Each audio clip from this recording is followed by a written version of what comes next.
예, 갈수록 규모가 적어지고 예, 초라지고 있죠. 예, 앞에 그 권태사 김태사는 그냥 내비로 찍어도 이렇게 떴는데, 내비가 옛날 거라서 그런지 모르겠지만 어쨌든 떴는데, 여기는 인터넷을 검색해서, 핸드폰으로 인터넷 검색해서 왔습니다. 주소 찾아서 왔고요. 이번 시간에는 그 호란 이전에 조선전기 족보사를 이곳에서 짚어보자, 예, 그런 제목으로 영상을 촬영하도록 하겠습니다. 역사는 발전합니다. 예, 천조교 병원에서 숨진 이수건 교수가 한 대 먹었네. 토성분정이 기존을 분류하여 정리함이었지, 아예 그냥 기존 거 싹 다 없고 새로 깐 게 아니다. 예, 새 사료 발굴로 송준호 교수 승리됐습니다. 더윈, 예, 더욱 윈, 예, 더욱 이겼네요. 고려사연구는 보니까 25도 성씨가 예, 나은 것 같다는 생각이고요. 한 사람이 모든 걸 다 잘할 수는 없죠. 각자 각기 자기 전공 분야가 있으니까 고려사 부분이 이제 많이 메꿔져야 한다. 조선 후기와 70년대 대한민국 박정희 시대의 시각만으로 만들어낸 이미지의 신라에서 벗어나라가 되겠고요. 고려 초기부터 조선 중기까지 역사가 이제 일반 독자들에게 이제 껄끄러운 것은 여전히 양반 자손이냐 쌍놈의 자식이냐 라는 관념이 이어오기 때문입니다.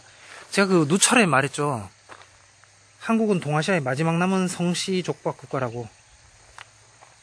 예, 이제 제 입장, 제 기준에서 이제 모형식만 보면 되는데, 중국은 거긴 뭐 굳이 뭐 본관 따질 필요 없고, 제 입장에서 모형시 앤드 카이펑주는 뭐 그 북의 유대교니까, 예, 그쪽 위주로 이제 보면 되고, 당송 때 왔다고 이제 공식적으로는 그 한대 위진 이때는 이제 무롱클랩만 이제 확인이 되고 있다.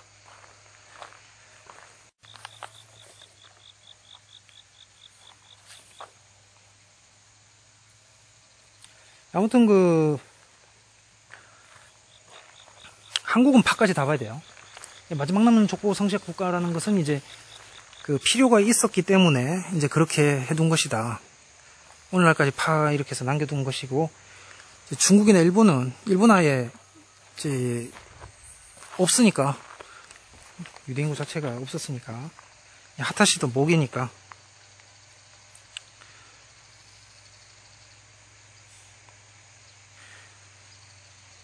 해서 오히려 외국에서 신기해서 이제 한국을 연구하는 판국이었다. 그렇게 되겠습니다.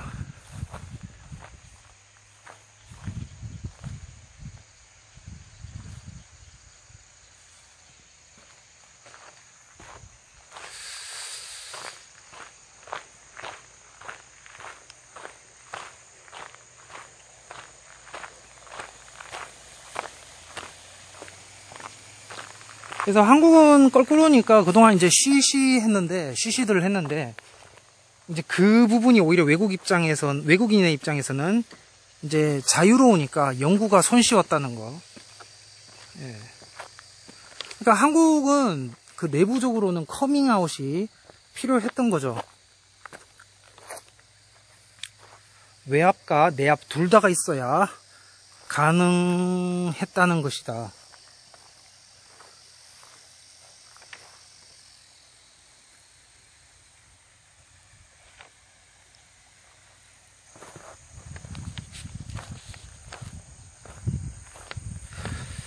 그래서 외압과 내압 둘 다 있었어야 됐는데, 이제 국내 부분은 제가 맡게 된 거죠. 누군가는 이 작업을 해야 했고, 또 아무나 하기에는 껄끄러울 수밖에 없는 작업이니까, 예, 어떻게 보면 이 작업은 한국계 외래계 구분 작업을 넘어서는 것입니다. 더 깊게 들어가면 결국에는 양반의 자손이냐 쌍놈의 자식이냐 문제에 봉착하게 되는 거죠. 오늘날 현대사회와 그리고 모라비아 모드에서도 상관이 없는 것임에도 불구하고 조선왕조 500년 동안 워낙 족보 따져놔서 그 압력에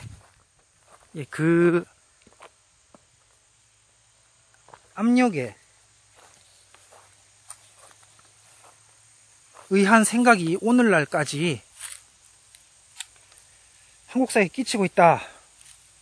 이런 거는 이제 사라져야 될 부분이 아니냐. 이렇게 생각할 수도 있는데요.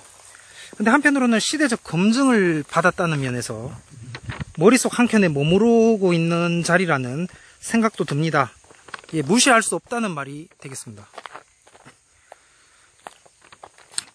족보 따지는 거 좋아하는 분들은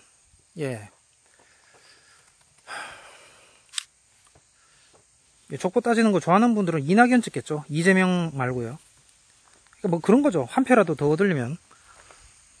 어쨌든 이곳은 안동 장태사공 성국제사와 태사공 단소입니다. 성국제사는 왕건을 도와 후 삼국 통일에 지대한 공을 세운 그 삼태사의 한 사람인 안동장씨 장정필의 제단을 수호하고 제사를 준비하기 위한 집입니다.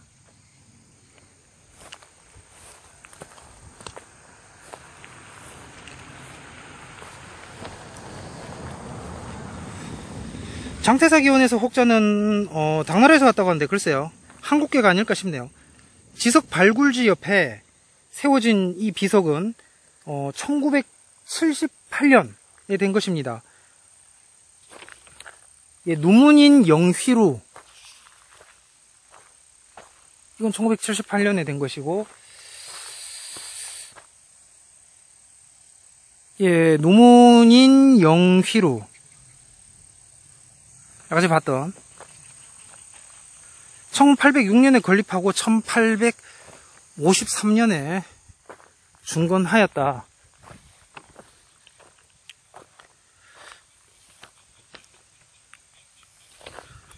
건축은 1966년에 한 게 되겠습니다.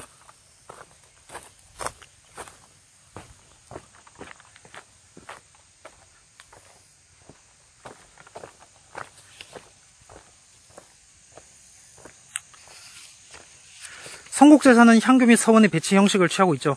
비교적 큰 규모의 제사로 당시 양식이 제대로, 야가지 보셨죠? 잘 보존되어 있습니다. 이곳 성국제사와 태사공 단소는 18, 19세기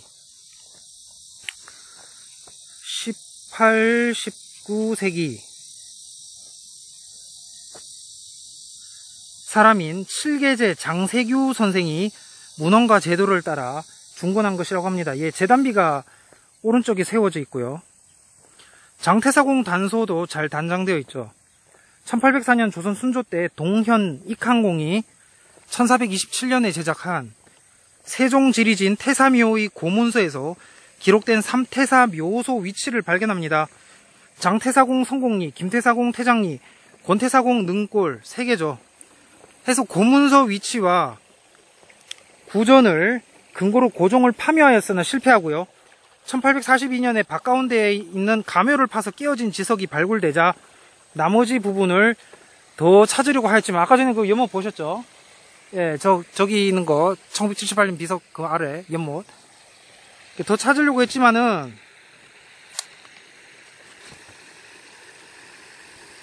결국엔 발견하지 못했다고 합니다. 그래서 삼태사 묘종 권행의 것만 오늘날 이렇게 있는 것이라고 하겠습니다. 권행의 묘는 1470년에 찾았죠. 김방경 묘는 이제 조선 중기 광산 김씨 김여로의 장례를 위해 땅을 파던 중에 발견된 거죠. 아니면 같이 있을 이유가 없죠. 그때 말했던 그 광김 코드 호남 우파, 그게 군사공파였다는 게 되겠네요. 이건공파도 아니고 광산 김씨도 아니고, 그렇다고 해서 구한동 김씨 이건공파도 아니고, 더 좁히니까 구한동 김씨 군사공파였다. 실제 후손이기까지 해야 되니까 결국에는 그래 된 거네요. 그리고 그 군사공파를 이제 써줬죠. 비석 그거를 이제 전주시에서 이제 딱 맞죠. 호남우파. 양반은 호남에도 있었어. 근데 이제 상대적으로 이제 호남이 이제 양반이 아닌 퍼센티지로는 이제 더 많죠, 영남보다는. 그런 정도의 차이지, 호남에도 양반이 있었다는 거. 조선 중기 이전으로 쳐도. 이제 수가 적었다 이거죠. 호남에도 양반은 있었습니다.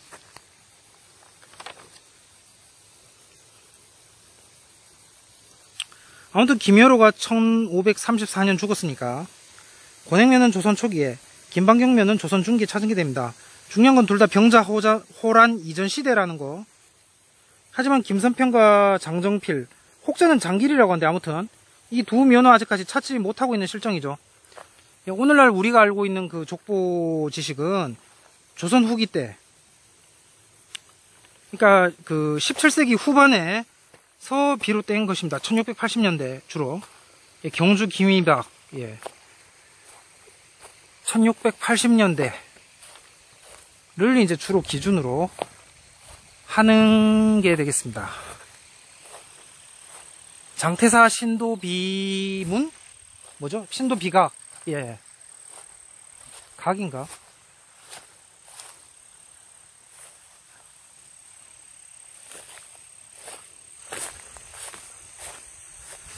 이번 편은 아까 전과 다르게 여기까지 내려왔습니다. 찍을 게 없어서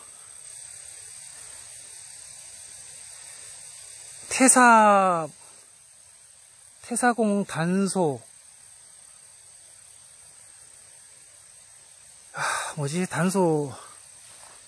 단소식 기념비? 요즘 한자도 많이 못 읽는다던데, 현대세대. 필요한 사람만 한자 보고 그런. 좌우지간. 아무튼. 그래서 오늘날 우리가 아는 족보 지식은 17세기 후반에 비롯된 것입니다. 조선 후기죠. 이 구분을 해도 후기예요. 전기, 후기 이렇게 나눠도 후기고, 3구분, 전기, 중기, 후기 구분해도 후기입니다. 4대부 족보가 만들어진 건 15세기부터인데 17세기 후반에 비롯된 족보는 그 이전과 내용과 형태가 다릅니다. 오늘날 우리가 일반적으로 생각하는 그런 족보는 18세기 와서야 자리 잡죠. 현대 족보와 초기 족보는 반드시 구분해 줘야 되겠습니다. 초기 족보는 오늘날처럼 지파별로 힘을 모으는 공동작업이 아니라 어느 한각의 구성원의 개인적 노력으로 만들어진 것입니다. 그게 조선 전기와 후기 족보 차이고요. 양반 자손보 성격을 지닌 게 차이입니다. 초기 족보는 필사본이고요. 개인 소장용이었습니다. 오늘날의 공동작업 인쇄물 관행과는 달랐죠. 초기에는 파보가 대세였습니다. 제학공파보, 군사공파보 이런 식으로 파보가 대세였어요. 안동건씨 성화보나 문화유씨 가정보와 다르게 1580년 안동김씨 성보는 친손 위주의 족보인데 그거와는 별개 문제고요. 초기에는 일개 지파를 대상으로 한 파보가 대세였지만 세월이 지나면서 경쟁적으로 사람들이 시조의 상한선을 끌어올리죠. 파보와 파보를 합쳐서 대동보를 냅니다. 오늘날 대다수 창시보는 17세기 후반부터 간행된 경우가 많은데 이제 그런 게 대동보 부류예요. 그러니까 결국에는 파보에서 결판이 나는 거예요. 파보가 중요합니다. 파보. 파까지 그래서 제가 따지는 거예요.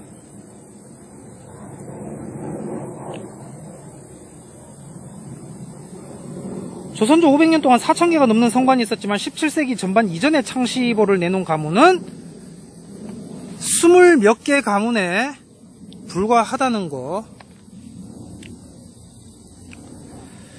같은 성과 본관을 지녔다고 할지라도 각기 파별로 시조를 추심해 올라가 보아야 되는 게 이 때문입니다. 내외보냐 동성보냐 문제가 아니죠. 경주 박씨, 경주 김씨, 경주 이씨 최초 족보가 1680년대에 있었고 그에 앞서서 1636년 병자호란이 있었죠. 우리는 병자호란 이전 시대 20몇 가문되는 4대부 족보들을 봐야 됩니다. 그게 진짜죠. 가승이 확보되어야 족보 제작이 가능했다는 사실. 우리나라에서 족보가 출현한 건 한두 건 예외는 있지만 16세기입니다. 특히 1565년 간행된 문화유씨 가정보 출현이 계기가 됐습니다. 조선 초기 중기 당시에도 성계 족보 작성이 불가능한 양반도 있었다는 것도 놓치면 안 되겠습니다. 조선은 가히 족보 왕국이죠. 당시 초중기 족보 제작이 가능했던 이들을 보도록 하겠습니다. 예, 안동건씨. 가장 오래된 현존보를 갖고 있습니다. 예, 두 번째로 문화유씨. 예, 두 번째 오래된 거고요. 세 번째가 이제 안동김씨, 구안동김씨 되겠고요. 예, 나머지는 제가 잘 모르겠는데 그냥 무작위로 말을 하겠습니다.